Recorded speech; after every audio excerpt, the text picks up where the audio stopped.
உயிரோடு இருக்கும் அவர்களை கவனிக்கிறதுக்கு பெரிய அளவுல யாரும் இல்லை. ஆனா அவங்க செத்த பிறகு இந்த நாட்கள் நடக்கிற காரியங்களை சொல்லி கொண்டிருக்கிறேன்.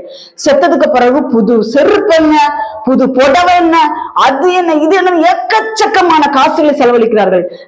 என்னுடைய இருதயத்தில் ஓடின ஒரே காரியம், அவர்கள் உயிரோடு இருக்கும் பொழுது அவர்களுக்கு செய்ய வேண்டிய கடமைகளை செய்து அவர்களை பராமரித்திருக்கலாமே. செத்த பிறகு ஆவி போச்சு.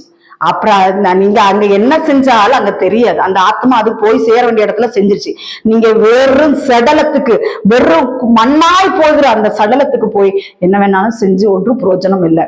அதனால கர்த்தருடைய பிள்ளைகளை உயிரோடு இருக்கும் பொழுதே அவர்களுக்கு செய்ய வேண்டிய காரியங்களை நாம் செய்து முடிக்க வேண்டும். ஒருவனுக்குள் பரிசுத்த ஆவியானவர் இருந்தால் என்ன கோபதாபங்கள், என்ன கசப்புகள் இருந்தாலும் அதை தூக்கி எறிந்து விட்டு ஓடோடி போய் அவர்களுக்கு செய்ய வேண்டிய காரியத்தை செய்வான். ஒருவனுக்குள் பரிசுத்த ஆவியானவர் இல்லை என்றால் அவன் நிச்சயமாய் செய்ய மாட்டான். அவனுக்குள் பரிசுத்த ஆவி